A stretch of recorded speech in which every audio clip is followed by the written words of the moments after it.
সেইদিন 22 তাৰিখ আছিলে। তো 22 তাৰিখে সন্ধিয়াখন এটা টেলিভিশ্যন চেনেলে এটা অনুষ্ঠান পাতিছিলে, ৰাজপাট কাৰ বুলি। তো সেই অনুষ্ঠানত আমাক নিমন্ত্ৰণ কৰিছিলে, অনুসূচিত জাতি হিচাপে আমি গৈছিলোঁ তাত। গৈ পেলাই আমাৰ যিটো আমাৰ অনুসূচিত জাতিৰ যিটো পিছপৰা শ্ৰেণী হিচাপে আমাক যি ধৰণে আমাক মানে ধৰি লওক প্ৰতাৰণা কৰি আহিছে, তাক আমি প্ৰতিটো কথাই আমি উপস্থাপন কৰিছিলোঁ তাত।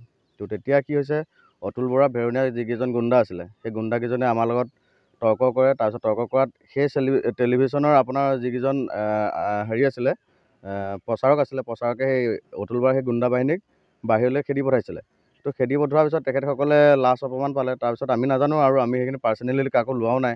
তো প্ৰগ্ৰেম শেষ হোৱাৰ পিছত আমাৰ লগত সিহঁতি আহি পেলাই, যি অতুল বৰা ভেৰণীয়া গুণ্ডা, সিহঁতি আহি পেলাই আমাৰ লগত কাজিয়াৰ সৃষ্টি কৰে। তাৰপিছত অকণমান মানে ঠেলা ঠেলি এইবোৰ কিবাকিবি হয় আৰু হোৱাৰ পিছতে আমিও নৰ্মেলি ঘৰলৈ গুচি আহিলোঁ। তো আমাক সিহঁতি ঘৰলৈ আহোঁতে গাড়ী দি আমাক পিছাৰো কৰিছিলে তেতিয়া। তথাপি আমি কাজিয়া নকৰোঁ বুলি আমি ঘৰলৈ আহিলোঁ, নহ'লে আমি কেছ দিবলৈ আমি গ'লোঁ হয়, কিন্তু আমাৰ গাড়ীয়ে পিছা কৰি অহাৰ কাৰণে আমি সেইফালে যাব নোৱাৰি আমি ঘৰলৈকে গুচি আহিলোঁ, কিবাটো কাজিয়া নহওক বুলি। তাৰপিছত ঘটনাটো তেনেকুৱা অৱস্থাতে আমি শেষ হ'ল বুলি আমি ঘৰ আহিলোঁ। ঘৰ আহি পেলাই ৰাতি শুই গ'লোঁ। শুই যোৱাৰ পিছত ৰাতি 1টামান বজাত বোকাখাট থানাৰ SI বুলি গম পাইছোঁ, তেখেতে আহি পেলাই ৰাতি 1টা বজাত মোক আহি পেলাই ধমকি দিছে আৰু ব'ল বোলে তোক নিবলৈ আহিছোঁ। তেতিয়া মই সুধিলোঁ, আপোনালোকে মোক এৰেষ্ট কৰিবলৈ আহিছে, তাৰ কাৰণে কিবা আপোনালোকৰ মানে পাৰ্মিশ্যন আছেনে নাই? তো সেই কৈছে বোলে যে, তেখেতে ক'লে যে কোনো পাৰ্মিশ্যন নাই, আমাক ওপৰৰ পৰা অৰ্ডাৰ আহিছে, তোক লৈ যাব গৈছে। তেনেকুৱাত মই গম পালোঁ যে ৰাতি 1টা বজাত, আৰু মই সুধিলোঁ তাৰপিছত গাঁৱৰ কিবা হেনো কোনো অহা নাই লগত। তো তেনেকুৱা আৰু গাঁওবুঢ়াও হাতত মই লাহেকৈ মানে আঁতৰি গুচি গ'লোঁ। আহি গৈ পেলাই গাঁওবুঢ়াৰ ঘৰত গ'লোঁ, যে গাঁওবুঢ়াক জগালোঁ। গাঁওবুঢ়াক সুধিলোঁ যে এই মানুহজনে যে এনেকৈ পুলিচখিনি আহিলে, তো আপোনালোকক গম দিছিলে নেকি? তো তেখেতসকলে কৈছে যে আমি গম নাপাওঁ তেনেকৈ। তো VDPকো মই ৰাতিপুৱা গৈ পেলাই খবৰ ল'লোঁ, নাই। তাৰপিছত যিখিনি মানে কেছ দিছে নেকি মই খবৰ কৰিলোঁ, কিন্তু থানাতো কোনো এনেকৈ গোচৰ ৰুজু হোৱা নাই এতিয়ালৈকে। তো গোচৰ ৰুজু নোহোৱাকৈ তেখেতে ওপৰৰ পৰা পঠাইছোঁ বুলি কৈ পেলাই মোক এনেকৈ ৰাতি 1টা বজাত আহি হেৰাছমেণ্ট দিলে। তো মোৰ মানে জীৱনক লৈ এটা ভাবুকি আহিছে।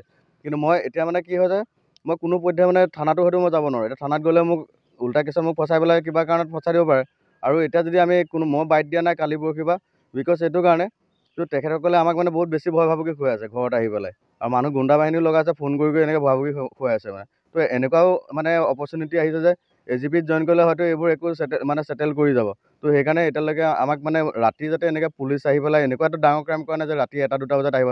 দিনততো মই এতিয়া ঘৰতে আছোঁ বৰ্তমান, ঘৰৰ পৰা আহি পেলাই মোক লৈ যাবই পাৰে যদি মই কিবা ডাঙৰ ক্ৰাইম কৰিছোঁ। তো তেনেকুৱা একো ক্ৰাইম কৰা নাই মই। আৰু যদি মোৰ ওচৰলৈ যেনেকৈ ৰাতি 1টা বজাত আহিছে, সেই AGPৰ সেই গুণ্ডা বাহিনী কেইজনৰ ওচৰত গৈছে নাই, সেইটোতো ডাঙৰ প্ৰশ্ন।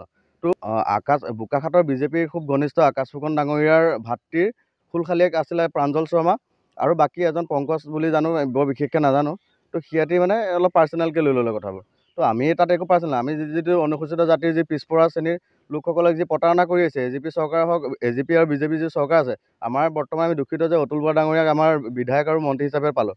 তো সেইখিনি কথা আমি উপস্থাপন কৰিলোঁ, আৰু তাৰ কাৰণে আমাক ৰাতিয়ে মানে অতুল বৰাই পঠাইছে বুলি গম পাইছোঁ। তো এনেকুৱা এটা পৰিস্থিতি হোৱাৰ কাৰণে মই খুবেই দুখিত মানে মই এই বোকাখাট। বোকাখাটত যিমানবোৰ এতিয়া প্ৰি পল অনুষ্ঠান হৈছে, সকলোতে আমি যোগদান দিছোঁ, কিয়নো সেয়া আমাৰ দায়িত্ব। অসম তথা বোকাখাটৰ জনগণক আমাৰ ৰাজ্যৰ যি সুকীয়া পৰিস্থিতি তাৰ বিষয়ে অৱগত কৰাৰ। আৰু এই টেলিভিশ্যনৰ মাধ্যমেৰে যদি আমি নাযাওঁ, তেনে আমি কোন প্ৰক্ৰিয়াৰে যাম? আৰু আমি দেখা পাইছোঁ যে খুব এটা পৰিকল্পিতভাৱে এই সমূহ অনুষ্ঠানক তেখেতসকলে বিফল কৰিবলৈ এটা চেষ্টাত লিপ্ত হৈছে। আমাৰ NB চেনেলৰ যিটো হৈছিল প্ৰথমত, তাতো তেখেতসকলে কাজিয়া পেচাল আৰম্ভ কৰিছে।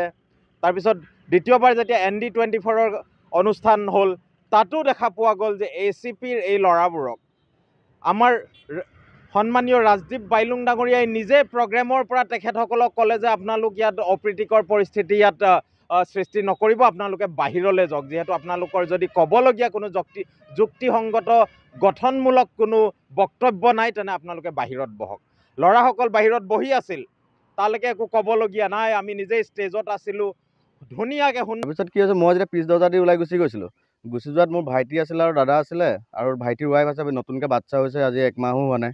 তো মোৰ মা আছে, মাকো ভাবুকি দিছে, ভাইটিক আৰু দাদাক ভাবুকি দিছে যে সি যদি এনেকৈ পলাই গ'ল, সি যদি নাহে এতিয়া তহঁতক উঠাই লৈ যাম, এনেকৈ বুলি কোৱাত ভাইটিৰ লগত অকণমান তৰ্ক বিতৰ্ক কৰে, মাহঁতক ভয় খুৱাইছে। ACPৰ ল'ৰাই আমাৰ অনুসূচিত জাতি যুৱ ছাত্ৰ পৰিষদৰ এটা ল'ৰাক প্ৰহাৰ কৰি দিলে। আমি সকলোৱে তাত হস্তক্ষেপ কৰি কাজিয়াখন তাতে মিটমাট কৰালোঁ।